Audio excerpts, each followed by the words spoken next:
Welcome to Real Estate 360 Live with Ryan Sloper, the trusted name in real estate radio.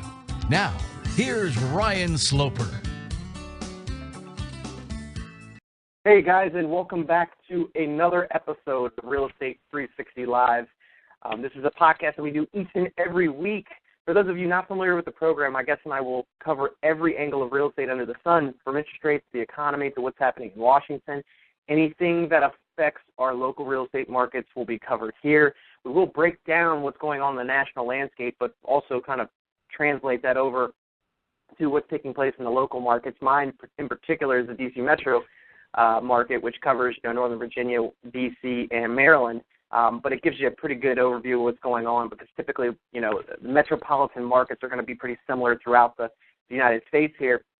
You can always check us out on iTunes. Many of you guys have started downloading episodes on iTunes. If you go to iTunes and in a search, type in Real Estate 360, you can actually download the show there directly to your iPod or MP3 player, whatever it is that you have. And if you prefer to just go to the website and stream it, you can do that as well. If you go to realestate360live.com, that's realestate360live.com, you can stream the show live on there as well. All of the shows that we've done over the last couple of years are found there. Also, on that site, you can ask a question. If you have any questions regarding anything real estate related, economic related, whatever it is, if you want us to cover a topic on a future episode, you can do that as well. So on the right-hand side, just click the Ask a Question button. Fill that out, let us know, and we'd be glad to answer any questions you may have. So joining me on our panel, as he does every week, is Louis Camerosano, who's a former school teacher, a former attorney, and a former general manager of a major real estate portal. Louis is often cited in the media as a real estate industry expert, been cited in the Wall Street Journal, Forbes, Fox Business, Smart Money, MSN, and numerous others. Louis, how you doing today? Doing grand, Ryan. How are you? I'm doing well, sir. I appreciate you coming on as always. Thanks for having me.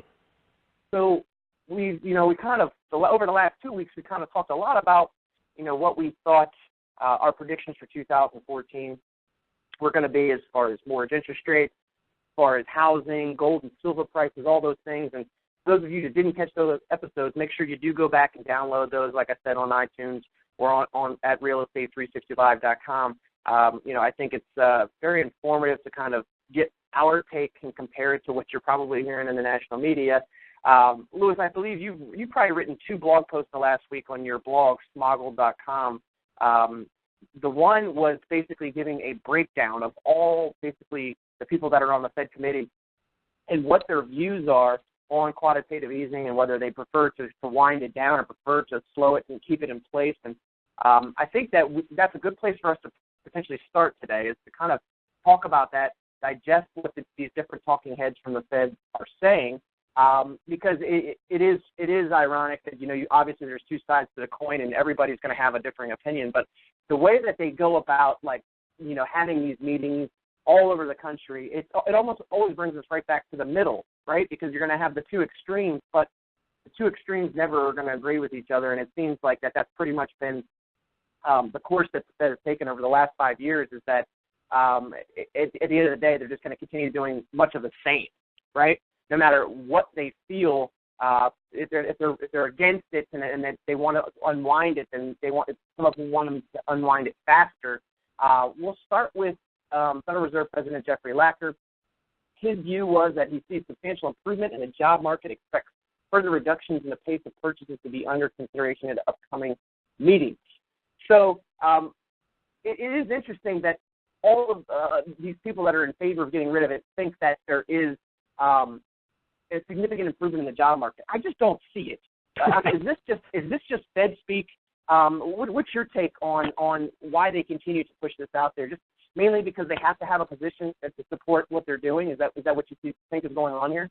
I think, Ryan, we've been discussing for years now, what they do is they don't want to give a clear impression of what they're doing to keep the markets in check, and they don't want interest rates to get out of hand either. They don't want them to go up too high, and they're a little cognizant about creating asset bubbles, and they don't want people to think QE is forever. They do that for 2 reasons, because they don't want asset bubbles to Of course, they'd never know one if they saw them already have asset bubbles, but Right. they don't want asset bubbles to get created. And they also they are worried about the dollar. They also don't want people to think that QE is forever and that the dollar will just get printed into oblivion. So they have to show that they have some type of fiscal or monetary restraint and that they're not going to print forever. So they've tried to assuage the markets by throwing out the QE and then pretending they were going to pull it back and playing that seesaw game. But if you notice on the blog, when I go through each of the Fed, and it's a little different this time, each of the Fed presidents' views on what they did in December and their decision to taper, as well as Bernanke and Yellen, they all seem to be in favor except for one, that tapering is something that has to happen. The Hawks have always said that, but the Doves are saying it as well. And that does reflect a departure. And I think, excuse me, that what's happening with the Fed is they're trying to pull back the stimulus because I think they themselves are, again, worried about two things. One, it hasn't really worked. It's pulled up the stock market, but in terms of creating jobs and boosting the rest of the economy, it's not true. And there's a very telling comment from Janet Yellen in her interview with Time Magazine that I like to quote because it seems, the lady does protest too much. She starts out by saying, a lot of people say that QE is just helping rich people. But it's not true. Our policy is aimed at holding down long-term interest rates, which supports the recovery by encouraging spending. And in part of it comes through higher house and stock prices. Just admitting right then and there that QE boosts housing and stock prices, who does that help? Okay, and then it says, which causes people with homes, richer people, and stocks, even richer people, to spend more, which causes jobs to be created throughout the economy. Where? Okay, if this is what it does, and this is what it's designed to do, it hasn't. But again, that's what her point of view is. So you know that they're never going to admit that QE is a failure, but they do know inside that A, it's a failure, and B, they cannot continue to print $1 trillion a year without adverse consequences. I'm sure they are petrified of that for their own benefit and just in general, because they're going to have to get rid of all this stuff that they bought. I mean, the U.S. Treasuries are not garbage. They're legitimate, securities. But that mortgage-backed securities stuff that they bought, they probably have $2 trillion worth of that. That's useless. No one in the market would take that. And, of course, the U.S. Treasuries, people would take, but they're not going to take at the low yield or the high price that they bought them for. So they can't really keep adding to their balance sheet. So they're trying to convince us, Ryan, that they're tapering because the economy is getting better. It's not.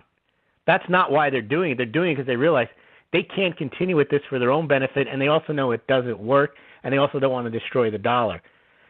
So that leaves us in a very tight position, Ryan. We've talked about who's going to buy these securities if they don't buy them. They have to have a backup plan. There's no way. China's not going to buy them, and they know that they have to keep interest rates low. And the real question that remains to be seen, and this is a question I have for you, Ryan, is where are they going to come up with the money? I mean, where is, forget just the point that you need to have this money in the system to keep the stock market and real estate going, but where are they going to come up with the purchasers at a acceptable rate of interest for the U.S. government to continue their deficit spending? And then I want you to answer that question, but then I have another quick point about the jobs report. It almost seems like that jobs report was planted to be bad on purpose because interest rates are starting to go out of hand. They were going way up because the Fed was tapering, and that was the end of it. This jobs report was so bad that people started talking about, well, maybe the Fed won't taper. And of course they blamed the weather because the weather can't talk back. But maybe that jobs report wasn't that bad. I'm not saying it was that good, but it seems like that job report helped drive interest rates down and allowed the market to undo or help it keep interest rates low. So, but I'd like to get your take on where you think, Ryan, they're going to come up with, and the money, the $1 trillion that's going to get pulled. They think they're going to pull this from the system, or do you think they won't pull it at all? Well, I'm going to go back to kind of in what we talked about in our prediction for 2014. I think that they will start to pull some more. I don't think it's going to be as much as what they're leading on for it to be. And because, like you said, there has to be another buyer for these securities, for treasuries, for mortgage-backed securities to pick up the slack. And if there's not, like let's just say they pull back another $20 billion from mortgage-backed securities, and there's not any of private money that chooses to put their money there, then naturally mortgage interest rates will rise. And we've already seen how fast they've risen over the last 2 months, right? So like you said, with that job report, yeah, I do, like I said, I'm a firm believer that all of these reports are planted to be whatever number they see fit. Because it makes sense that to support their decision to taper, over the last 2 weeks, we've had a bunch of positive reports, right, Lewis? Right. We've had a bunch of them. So with all those positive reports, we've seen rising mortgage interest rates, which is typically what happens. So now they're like, whoa, look again. It looks like we've then opened the bag up again. Now we got to find a way to get this thing back in line, because otherwise they're gonna expect us to taper again come the next meeting, right? Because what's the point? What's the point of doing QE if jobs are roaring and the economy's coming back? You don't need it anymore. Right. It supports their argument even more that they have to continue doing it. So why not just at each meeting just get rid of another $20 billion? But do you see how there was justification for what they did? All things that they were going great, and they tapered at the right time. And when people start to get comfortable with that narrative, which they don't want because interest rates would go skyrocketing, this bad job report comes in. Absolutely. So, I mean, I think with that happening, obviously that was a clear sign that they can come back out with the language of, oh, it looks like we're still not out of the water yet, right? They leave their options open. Yeah, they'll leave their options open. I think that, you ask where's the money going to come from? I think that we kind of brought it up a couple times. The only place that I can actually see where it potentially come from is people's retirement plans. Pensions and retirement plans and things of that nature, where especially government tied plans, where they could potentially start to force those plans to buy up certain securities, treasuries. The money's there. There's enough money there securities. To pick up $1 trillion a year, I'm sure. Exactly. And what are the people going to be able to do if they basically mandate that certain percentage of those funds need to be used for those things, right? Or they'll come up with some sort of incentive for people to do that, right? And it'll be at a rate, it'll be very close to, they'll say, oh, you're going to get very close to the Fed prime rate, which is not really a good rate. It's a horrible rate. It's just that, the Fed was buying them and paying a lot of money for them. If you think about the way the interest rates are calculated, it's a reverse. If when the bond price is higher, the yield is lower. The Fed is essentially overpaying for the bonds. They'll claim they're giving it to American citizens at something very close to the Fed rate, which is not really a market rate, and they'll advertise it as safe, guaranteed, and so on. I'm actually wondering if Janet Yellen was drunk or something when she made that quote that you quoted, because why would you come out and basically say all of what we've been saying along, Lewis, which is basically that this economy is a fraud, right? There's nothing that supports a strong growing economy other than consumption, which you're forcing that consumption, because with keeping interest rates artificially low for an extended period of time, allowing banks to prop up the stock market, allowing people, investors mainly, to buy real estate, force prices higher there. And so, okay, great. People have more equity in their houses, so they can take out a home equity line of credit, go to Lowe's, build a deck, finish a basement. Yeah, I don't think it's increasing jobs at all. I think it might be propping up a company's business a little bit, but they're not going to probably go out and hire more people. They're going to keep the same people that they have because they can't afford to pay for more insurance for more employees. They're going to keep the same employees that they have.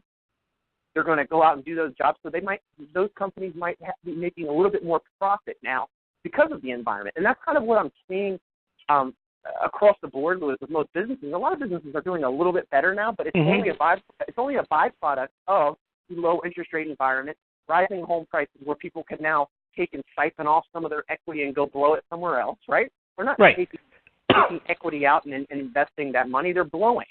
It's gone. But Ryan, here's the thing also, though. While it's created that little bit of boost to the economy, that's not deniable.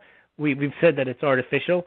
But for 5 years, what it's done is, and this is what I've written in the Small Goal blog about the millennials and how they're not part of the club, it's entrenched the established people with money. So rising home prices, well, that may help somebody who bought a home. It's kind of a bailout for them. They're kind of getting their equity back. But when you push home prices higher, you push home affordability out of reach of new home buyers, of the millennials. Absolutely. And it's the same with these low interest car loans. Millennials can't even get those. So car sales are now at a record, but millennials aren't driving them. Who's driving them? People taking out home equity loans on the rising home price of their own home, so they go out and buy cars. But again, for 5 years, we've left out the new incoming generation. And, you can't let them eat cake for too long. There's 95 million millennials, and most of them have large student loan debt. Most of them don't have good jobs, part-time or no job, and they're living at home. And that's a situation that's not good for the economy. It's not good for them, and it can't last. It's extremely dangerous for the economy long term. Absolutely. As well. Because the productivity levels are at all-time lows as far as the millennials are concerned. They should be the most productive members of society, not just in terms of innovation, creation, but also just their sheer labor. Absolutely. Should be being used. In fact, when I go to the grocery store, the people working are senior citizens. I don't know why that is. Do you see that in your area? Yeah, I have seen quite a bit of that, and that's a byproduct of them not being able to make enough, actual Correct. interest on their money, so they're forced to go back into the workforce to make enough just to make ends meet. Yeah, so they're now competing with entry-level jobs for millennials. They should be doing those jobs. Right. I totally agree there. And, I think that... And that's the QE economy. Absolutely, and the QE economy, and then that's what, they can talk all they want about the strong economy and that, that QE has done what they set out for it to do, and I think they're exactly right. It did. Janet Yellen said exactly what it did. It drove stock prices higher and home prices higher, which is what their real mission was. They won't say that, but that was what their mission was. They'll say that it was to get jobs in line, to manage inflation and all those things. But look what they've done, because you just pointed out, they've taken the interest away from people on fixed income like senior citizens. So they didn't create jobs. They created employees who have to go back and take jobs from millennials. Those are entry-level jobs. You're getting paid, and then everybody's crying now. You have a lot of millennials that are out living there wage. Actually, yeah, they're out there, having these protests about raising minimum wage up. That's not the answer. Well, now you have even fewer people working.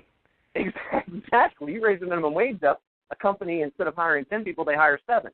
And again, if you do raise the minimum wage, you're helping the people who already have jobs. You're not helping the unemployed, because the unemployed will never get near those jobs. Because even if the employer doesn't fire everybody, which chances are they would make cutbacks if they were forced to raise rates. So let's say they don't. They're not hiring anyone else. Yeah, it's going to be very interesting to see what does take place in the next Fed meeting, mainly because I think that if they miscalculate here, it could go the wrong way really quick. Because, as I mentioned, we have all the new mortgage rules that have put into place, qualified residential mortgage rule, which is making it more difficult for people to get loans, right? Mm-hmm. And from everybody I talk to in the industry, in the mortgage industry and the real estate industry, they are very worried.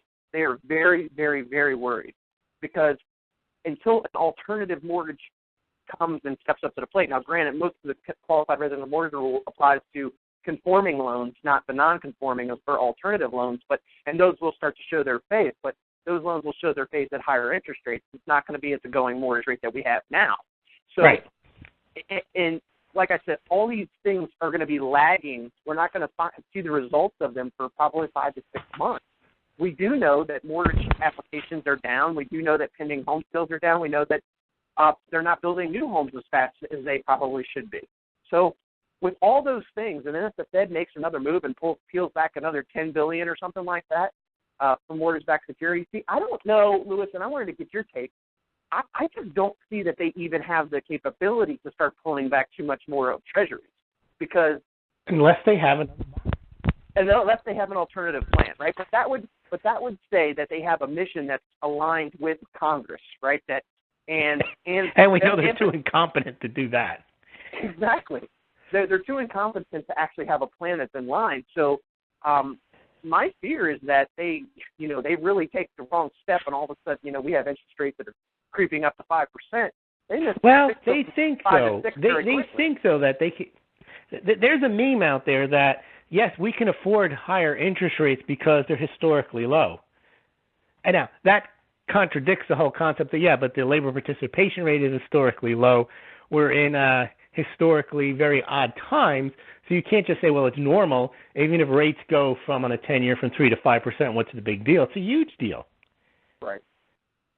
Yeah, it's a huge deal. I mean, I know that the clients that I'm talking to on a daily basis. Maybe they're just clueless and they believe that. Well, one of my clients in particular, I mean, literally 1 week she was looking at 4.25% on a VA loan. Now she's looking at potentially 4.75%, right? Mm-hmm. And that difference on a $500,000 loan is pretty significant, right? So what did she do? She said, well, it looks like I'm going to have to scale my purchase price back a little bit because I don't but prices of homes aren't going down. They're going up. Exactly. Exactly. So that eventually is going to catch up to where those sales, especially in the upper brackets, are going to start to stall out. Not because the person, his qualifying ability is going to go down. They're not going to be able to afford as much. But Ryan, because interest rates are low, and because inventory is low, if your client doesn't buy that house, someone else probably will. Who does have the capability. So you have this dynamic, which I think is very unhealthy in the real estate market, which is low inventory and higher prices and fewer sales. Yeah, so they can pat themselves on the back. House prices are going up, just like the unemployment rate. We sold 3 houses, but they all were higher prices. Housing recovery, they declare. Same with unemployment. Everybody leaves the labor force. The unemployment rate goes down. Everybody says, see, the unemployment rate went down. The economy's better. So is the labor market. Right. I mean, on the most basic elementary level, Louis, if we just say, if home prices are rising and we have a terrible employment, basically situation in this country, that should be negative, right? That's just not good when we have that going on. We have a stock market with the levels that it's at. But nobody looks at it like that. Right, stock market up, housing prices up, that's a good thing when the economy isn't doing well. And that makes it more expensive for people to buy a house who don't have jobs and their wages aren't growing. And the stock market going up, we talked about this, Ryan. The reason the stock market is higher is because of all the cheap capital available. Companies, rather than investing in their business, invest in their stock prices and buy back shares, lowering the amount of shares on in their float, which makes their earnings per share look higher. Their revenues aren't growing at tremendous rates. We saw Macy's, Sears, all the retailers, their sales weren't that hot. So why are they closing down, and closing down stores and Macy's and Sears and firing people and Dell Computers and so on if things are so great? I agree with you. I mean, one of the Fed presidents, I can't remember which one, actually came out and said that that they really need to be careful that, with all this liquidity and cheap money, that these excess reserves that the banks have, they could start to be released out into the economy. And I'm like, yeah, right.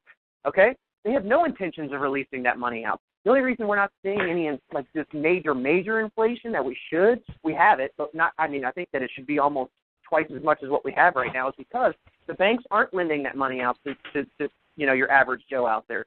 They're investing that in the market. They're making right. That money was there. Schlosser who said that, and that's been a concern for 5 years. That hasn't happened. What would make that happen?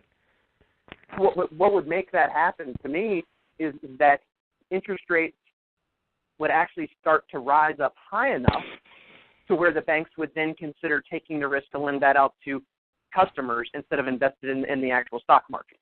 That's what I think, right? Okay, so how high would the rates have to be? 6-7%. Well, that's a long way away. Well, it could be, or it might not. Well, I don't mean temporarily. I just mean, from the percent we're at now. Yeah, from where we're at now. I know. Right. So that's what it would take. So ultimately, as I stated, I don't feel like these reserves are going to be released into the market. And if they actually cared if they cared about employment, if they really, really did, they would not just have a plan that would just prop up the stock market and the housing market. They would actually have a plan where that money that's being given from the Fed to the bank should have some sort of precondition, some sort of lending for funding program that, like we mentioned, that Britain has, where a portion of those funds, or so much of those funds, 50% of those funds, go to customers in the form of maybe business loans, small business loans. But you know why they don't do that? They have two other uses of that money. One, to prop up their balance sheet to drive up their stock price. And two, they make far more money through their trading of derivatives on Wall Street. So they don't want to tie up their money in loans that could go bad. And I agree with that. But that's ultimately why we're not going to turn this ship around, right? Correct, because capital is controlled. If you think about it, all the money is being dictated, the price of money and the amount of money now through the Fed, and they funnel it right to the banks, and the banks do with it as they please. And then being rational, they spend it where they utilize it where they see fit, where they're going to get the biggest return. Now, that's fine if it's a free market. They're entitled to do that. But when they get free money, which is basically taking it from everybody else by diluting the value of your dollar and through taxpayer bailouts, then it's not right. Because if you're going to have some type of controlled economy centrally planned, it's supposed to benefit the people. That's the problem with a centrally planned government. It doesn't. It always benefits the oligarchs, the people who control what happens to it. Yeah, and you brought up a good point, with the millennials and all that. We now have, Obamacare, which everybody's forced to pay that now. They have to pay, and they don't have jobs. It's not like Social Security and Medicare where they don't have to pay it if they don't work because there's no payroll tax. Right. They got to pay irrespective. Yeah, and in your blog, how you kind of went down the line, and so if they have that to pay for, they can't afford to buy cars. They have all these things. They're supposed to be subsidizing, Social Security and everything else. They don't have jobs to do that because they're not being taken out in payroll taxes. So how exactly is this supposed to work long term? Because it's supposed to be the young are paying for the old, right? Well, but for how long? Right.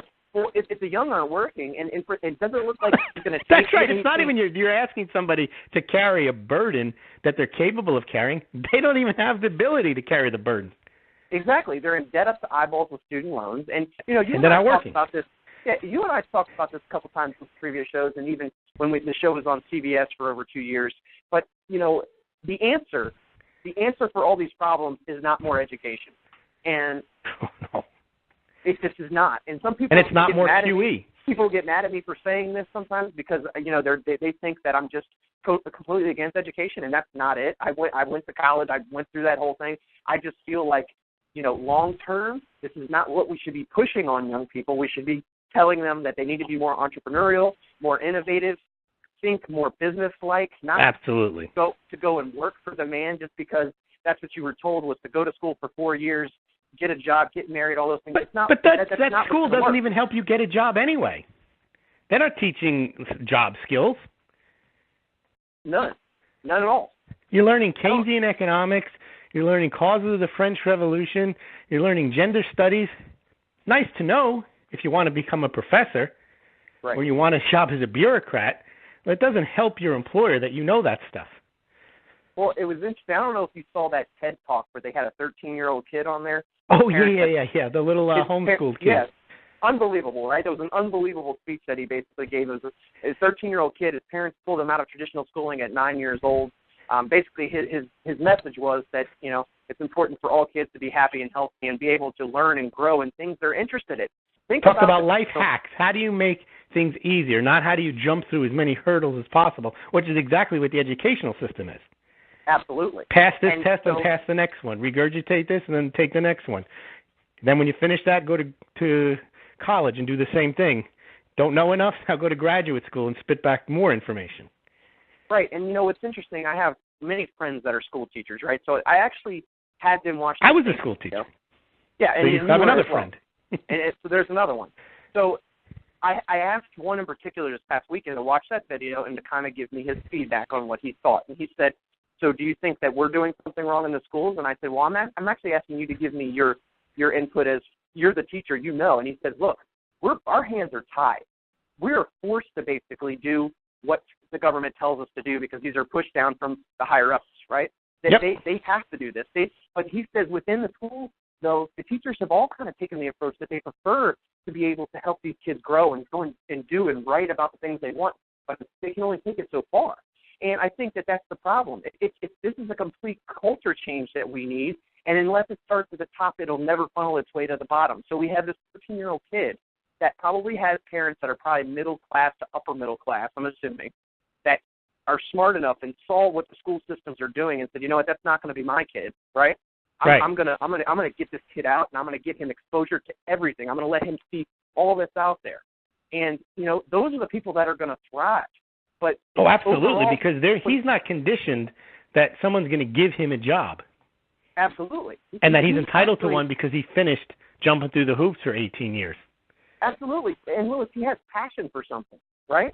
Yep. He has passion to do something. It's not like, there's certain kids that the only reason they go to school is so that they can go do their after-school activity to play sport, right? Oh, that's the thing. A lot of parents hold over them. You don't get good grades, you don't play football. Right. But, they're not really interested in the school then anyway. And then I start to think, though, I'm like, how could this model ever be passed down when our entire economy is based on entitlement? So when you have like 55+ million people on food stamps, I can't imagine what the actual living conditions are in many of these homes where they could care less about this education component, right? They could care less about... Right. It comes down to the central planning that somehow one size fits all for education. You've got all this core curriculum. Everyone has to take the same thing. That's nonsense. And they should have more private schools. States should. It's just the same concept with the states, the way the Constitution set up the government. We're not supposed to have these overreaching federal laws, a national education association. Each state, each community should be free to do what makes sense for them and not have it mandated from the top, because this way you get, the old cliche, the laboratory of innovation. People try different things. What works for them. If it doesn't, maybe they check out a town next door or a town across the country and figure out maybe that works better and abandon what they're doing. But instead, you've ensured and enshrined failure at a national level when you have this national program, Head Start, and all the other nonsense programs that they come up with education. They should allow the free market to take over, and you'll get improvements in education. And you're seeing it in the online space, right, where there's some tremendous courses you can get at a fraction of the cost of going to college online. But, of course, they're trying to say, well, that's not real. You're not really learning there. You don't have the interaction. Yes, sitting in a classroom with 140 kids, listen to a professor droning on, you're actually better off than one-on-one instruction? Come on. Yes. Well, between the Fed, our education system, the jobs, everything, if they're all, doing the monolithic same thing over. Yeah, well, they're all doing the same things over and over and expecting a different result, right? Insanity. Right. It's insanity. It literally is. And they do more of it. They think they need to be bigger. It's the Krugman argument. Oh, the stimulus should have been 3 times bigger. Then it would have worked. Right. If we just put $10 trillion into the economy, if we spend more money on education, that's not what the problem is. Instead of the stock market being at 16+ thousand, it'd be at 20+ thousand, right? And that would create jobs? No. Well, and per Janet Yellen, you know what? That would create more home equity. People would have more money. It's not your millennials that are invested in the stock market or buying homes or cars. Or cars. They're not the ones doing this. And they're not the ones working either. Right, and I think that's why it's such a great point that you bring up about the millennials and how this is, for the future of our country. 5 more years of this? You can't have those people in that position. I mean, because what do those people do? I mean, are you going to extend unemployment benefits for another 5 to 10 years? At this point, it looks like that's what their plan is. They don't want to deal with it. And like I said, as long as Obama's in office, nothing's really going to happen for the next 2 years. Well, a lot of his voters, you saw him the other day, he was up talking about unemployment benefits, why they need to be extended, and that people would like to have a job, but, we have to help them. In the short term, that sounds wonderful, and if I was on unemployment benefits, well, you vote for that. You're going to vote to have your unemployment benefits taken away if you started to rely on them. And that's the unfortunate thing. Most of the economy is relying. It's not just welfare. It goes up to the top, too. The bankers don't want to cut off the government spigot either.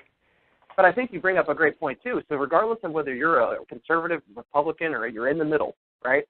But you're in the situation of you're getting government benefits right now. When you go to vote the next election, you're not going to necessarily vote, vote in self-interest. Yes, you're going to vote to keep getting those benefits. And that's going to be the person that argues in favor of that. Well, think about how many people are getting benefits right now. So if all those people show up to vote, and of course they're going to.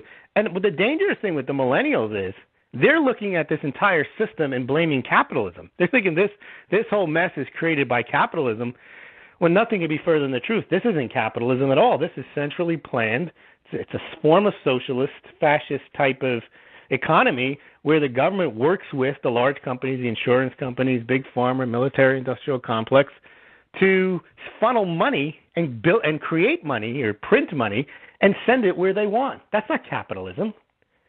Right. So what they're looking at alternatives that would be either trying to co-opt this system and have the benefits funneled to them, which is probably the way the system is set up, is probably how it'll end up, or they're looking at alternative systems that are far worse, more totalitarian type of systems. They're looking at the system and saying the Republican, Democrat, this stuff doesn't. All they're saying is rely on us to support you. Well, that's not going to work. There's no way that you, like you said, they can't even afford it in the first place, and then they got to support somebody else. Yeah, it's not going to happen. And how are they going to buy homes? It's not just that's millennials are self-interested.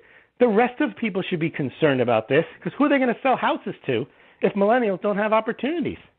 Well, do you know what's going to happen too, Louis?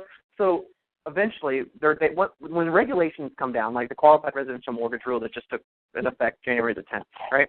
They always go too far, and then they realize that they've gone too far, and then they have to go back the other way. So more regulation.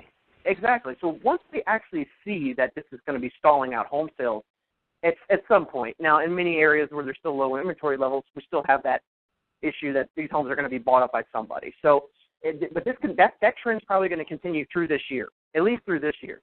Now after that, things can change. But what ultimately they'll do, Louis, is they'll start to realize, well, crap, we don't have near that many buyers for all these homes, and now home prices and interest rates are going higher. Well, what are we going to do? Well, we're going to lowering them isn't going to do anything. We're going to have to So the only thing left to do when they have higher interest rates and nobody can take out those loans anymore is they have to loosen the guidelines back up, which then makes them take more risky bets, just like they were doing in the beginning, right? That doesn't really solve anything either. It doesn't, and that's why I said this cycle. It just perpetuates itself. It's just over and over and over, because none of the way that anything is set up from the top is based on sound, free market principles. Well, they don't even understand. I was thinking just before the call when we got on that basically nature has the best way of taking care of things and the best way of taking care of itself. Okay, and if you use that principle, plastic surgery is a disaster. You never see somebody who's gone through plastic surgery where it works, because if somebody is overweight, pulling fat out of your stomach probably is not the best way to do it. It's probably best to get in shape, change your diet, and exercise, not having all these tummy tucks and so on, or facial reconstruction and so on. It's the same with the economy. They decide to interfere with it in every which way and try to make it do its bidding. They're not smart enough. They don't know how to do it. It's special interest driven, and it doesn't work.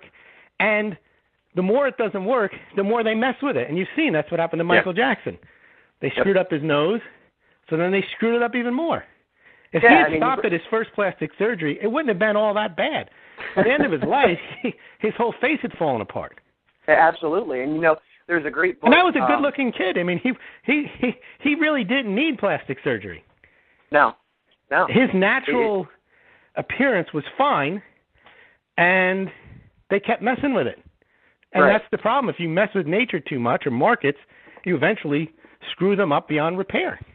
Well, and that's the nature of the beast with our overall economy. There was a book by Darren Hardy called The Compound Effect, and in the book he basically talks that, like if you're somebody that's trying to lose weight, the best thing that you can do is not start off by running 5 miles each and every day. It's by maybe walking around the block once or twice, right? Because gradualism. Gradualism. You can build up to it. It's the same. But no one wants to take the pain. Everyone wants immediate results. If we were to let the economy collapse and cut QE, things would happen. You don't know what they are? Slowly. There'd be a painful period. But eventually it would work itself out. And that's kind of my point. So if we're in the Fed's position right now, Louis, and let's just say that we're the ones that put this crap together and we're going to unwind it, I think that they'd be better off just come out and say, look, this is the timeline for exactly what's going to take place here. And it's going to happen. It's not contingent on anything. We can't do this. Exactly. It's going to unwind. For each meeting, we're going to pull back $5 billion until we're at zero, right? No matter what. Because we shouldn't be doing this in the first place. Absolutely. And guess what the markets are going to do? They're going to be like, well, okay, so now we need to adjust based upon what they said. there's no longer any mystery behind whether they're going to do something or not going to do something, right? So naturally the markets can start to position themselves as if downward, no longer around. And they would position themselves downward, which is fine, because eventually they're going to collapse anyway. Absolutely. And companies would start making rational decisions that, hey, I can't just keep buying my shares back to drive up the stock price because that's not going to work anymore. Maybe I have to start looking at gaining competitive advantage and investing in my business and hiring people. Right. I can't keep putting money on the credit card that I don't have a credit limit for, right? Even though that credit card for them is actually paying in excess of what they pay on interest. I know. It's crazy. It creates these distortions and makes people do stuff they otherwise wouldn't rationally do. But it is rational for them to do it if this is where you are. For example, you're in prison, you eat the prison food, even though you would never eat that type of food. Yeah, so what do you think it would take for the Fed to get to a point where they actually do something like that? No. Where they, because you know how that's their whole life. They're born into that system. They believe in the system. They believe that they know what they're doing, and they would never say, well, there'd be no need for them if they're not going to do anything. Right. Some of your best successes are from people not doing it. If you look at the M&A activity, people have done studies on this. Most mergers and acquisitions, I think 70 to 80%, don't work out at all. Right. But people feel like they have to do something. Yep. So you can, if you advise somebody not to do a transaction, you're a fool. Because now you're not going to get your fees as a lawyer, you're not going to get your fees as an accountant, you're not going to get your fees as the banker. The CEOs of the company aren't going to be able to look like big shots because they did this big deal. Even though, and you'll never be able to prove it if you don't do the deal, both companies might have been better off never merging. Right. So most of the time, people praise action. Someone's doing something, and it's the same concept with the plastic surgery. Yep. The guy figures, you go into a plastic surgeon, say, I need plastic surgery. He looks at it and he goes, yeah, I guess you do. He's thinking, how much money can he make? You come back to him, and you say, I want another piece. He's going to sell it. Of course he's going to do it. Yeah. Plastic surgeons want more business. Banks, whatever business it is, will never say no to doing something if it's in their line of business. You know what? That example follows right down the line with people going to school. Well, we didn't get a job this time in the first 4 years. Let's go another 2 years and see if we get a job. Right? Tell a realtor, I'd like to buy a house. Do you think it's a good time to buy? What's he going to say? No, I think you shouldn't do that. Right. You think I should sell my house? He's not going to say, well, it's not really the right time to sell your house.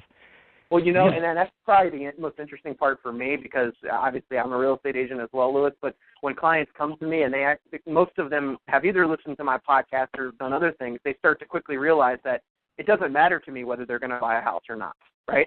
Because when we overall look at a financial picture and I kind of ask them, long-term, short-term goals, and their first response most of the time is, why are you asking me these questions, right? That's the truth because ultimately, they should be happy you are. You're right, but nobody's ever asked them these questions because they're trained to go along with the herd, which is the national media, which is telling them what everybody else is doing, so they feel like they should be doing the same thing. Right. And that's why we have the economy that we have today. Everything is built around media hype and sensationalism. If people only knew, honestly, if people took a good look at what the Fed is doing, how they're set up, why the markets are the way they are, they would have pause in doing many things. But that's just not the case. It's just if I don't get in today, then I'm not going to be able to ride it on the way up like everybody else is. But what they don't realize is that the hedge funds, the banks, and all the people with the big money, they're just going to start to siphon that money away from those people over a period of time. Right? I saw a poll. I think 25% of the population can even identify what the Federal Reserve is, and they don't know what it does. Right. And that is the most important. And Time nailed it. They said that this Janet Yellen woman is going to be one of the most powerful people on the planet. Most people don't know who Janet Yellen is. They didn't know who Ben Bernanke was. Even with all the media hounding that Greenspan did, no one knows who he was either. Yeah. The maestro and so on. This is a very small number of people even pay attention to what's going on. Potentially more important than the President of the United States as far as the economy. Oh, clearly, because Obama can get up there and say, I'm going to do an executive. He doesn't get to do much. Right. And he can be checked if he does something wrong. The Fed can do whatever it wants, print as much money as it wants, send it to whoever it wants. There's no audit, and basically there's no controls on them. And they're controlling something more than cultural things where the president get up there and say, I think we should have gay marriage, or this is actual real money flowing every day out of the Fed. Right. With no control whatsoever that impacts every aspect of not just the economy in the U.S., but all over the world. You know, and bringing it back to real estate again, so many people are going to ask questions like, well, where do you see my home value going in the next 6 months to a year? Where do you see mortgage interest rates going? All these things where your basic average real estate agent, your basic average mortgage person, they're going to be conditioned to basically tell you things based upon, you know, them potentially getting a deal from you.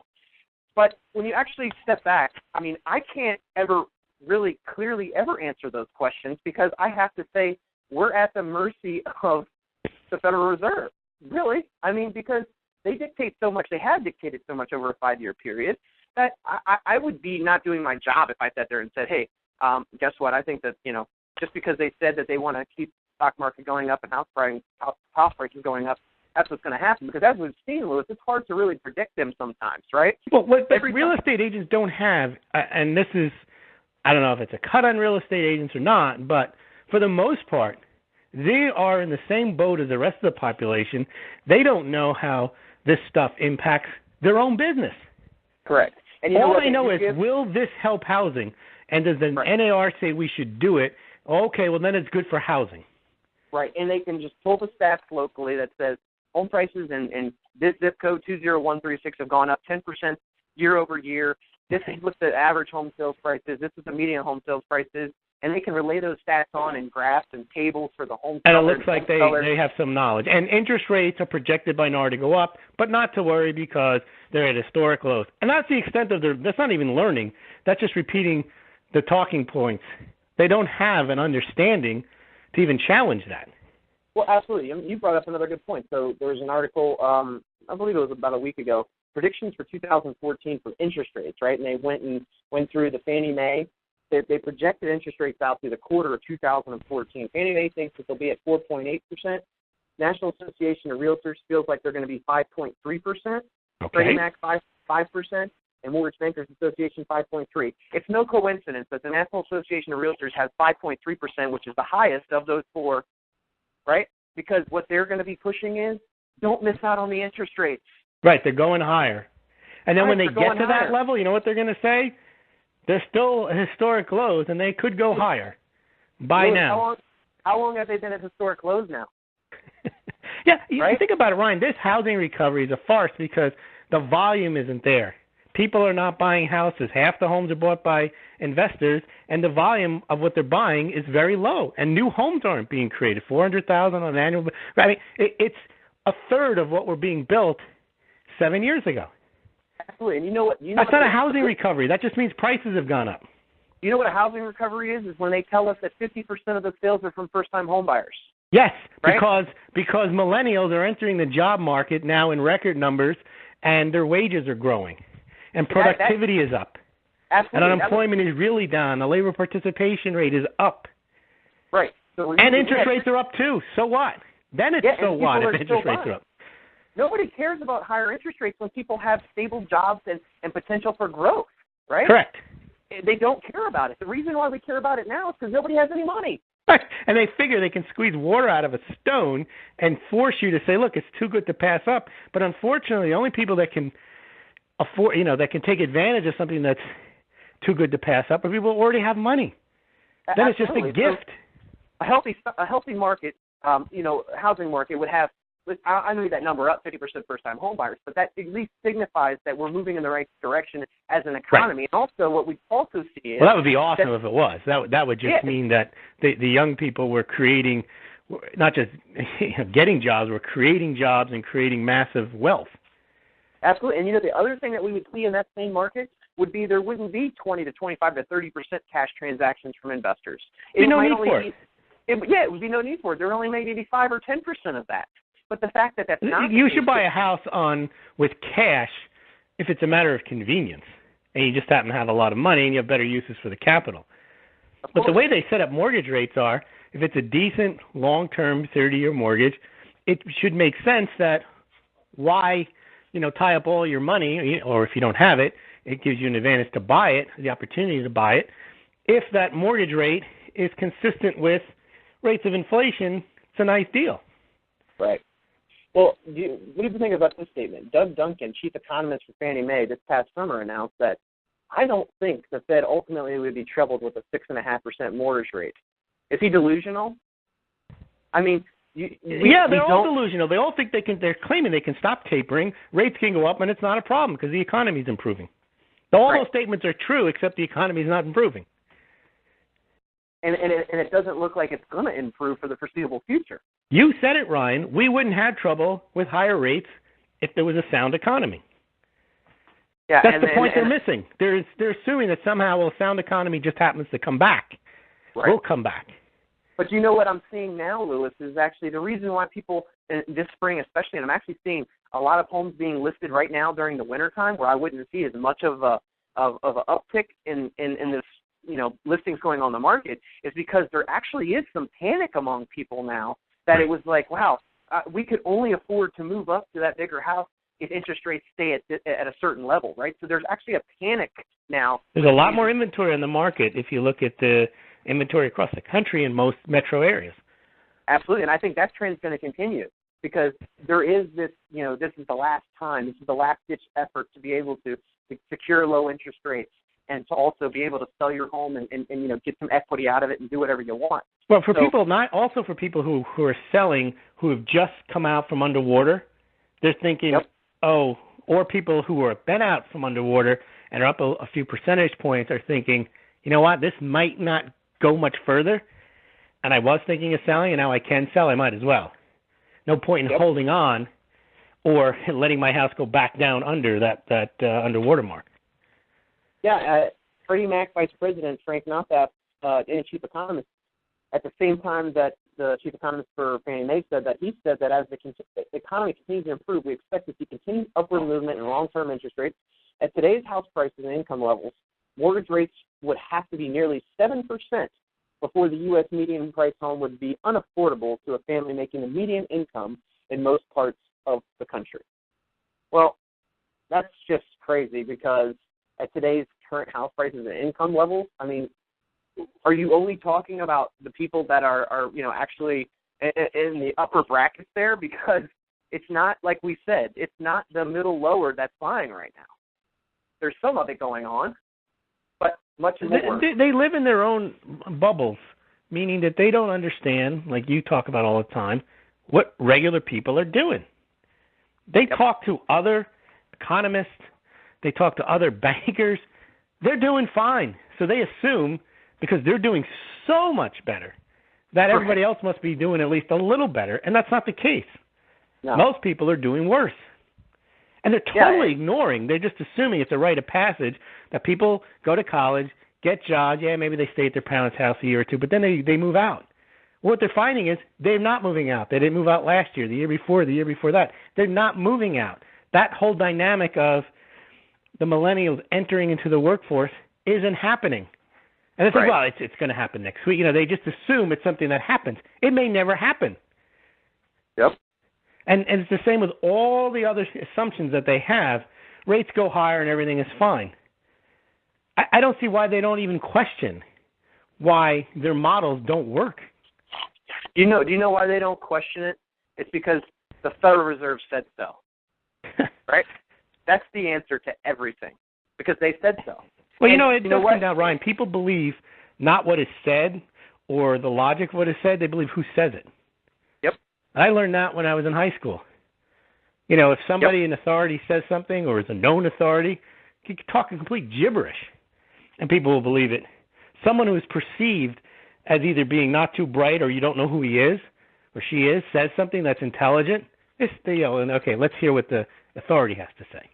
Yeah, and then they buy into it, then it becomes fact for them, right? Yep. I mean, literally, the Federal Reserve is the Wizard of Oz, right? Even though they've been wrong, Bernanke is on record, and there's videos and YouTubes of him saying there is no housing bubble when there was. I don't believe that this is a problem, but yet people still look to him. Okay, let's see what Ben thinks. And this is mind-boggling, right? It's just because you and I both know, and many of our listeners now know from listening to our show long enough, that this is just, the wheels should Right, we fall could be off. right 99% of the time, but the stark reality is 300 or 400 people listen to us a week. Yeah, exactly. Yeah, but you know what? Those 300 or 400 people have a leg up on the There you go. That's what we think. There. Our listeners are the best, the smartest, the most intelligent, probably the best looking. They have to be. They have to be. They know. Yeah, they know a good thing. Right. Well, and I think, like I said, the whole premise of our show, though, is to talk about these things because really nobody else is.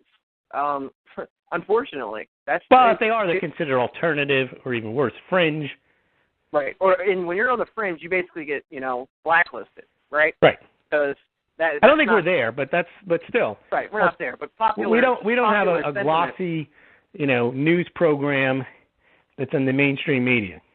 And nor do I want something ever out there that's popular, right? I don't care about that. I care about just giving people the nitty-gritty about what we feel is actually taking place, because ultimately, whether people like it or not, it's taking place. And I think that at the end of the day, always bringing things back to real estate, one thing that we always touch on is that, well, these are the cards that we've been dealt, so how do you take advantage? Well, you still take advantage if you're able to afford, if you can qualify for a mortgage and you can take a low 30-year fixed interest rate and protect yourself from inflation long term, then you do it. If you're an investor out there and you want to take advantage of rising home prices and basically these inventory shortages, well, then do it. But you have to have the means. You have to have a place to start from, and if you don't have the means, then you can't do it. But you can start today to put yourself in a position to be able to take advantage of these things. Now, maybe it might not be you, the millennial, because you just got a job. You're going to have to wait 2 years. I'm sorry. But people that do have a stable job for the last 2 years and have money saved up in the bank, and I know I'm listing a lot of criteria, the fact of the matter is it's just not as easy to get a house as it was. It's just not. We're coming up at the end of the show, Louis. I want to thank you as always. Thank you, Ryan. If anybody wants to check out Lewis's blog, go to Smoggled, that's SMAULGLD.com. There's great blog posts on there every week. And we will be back again next week. Take care, guys.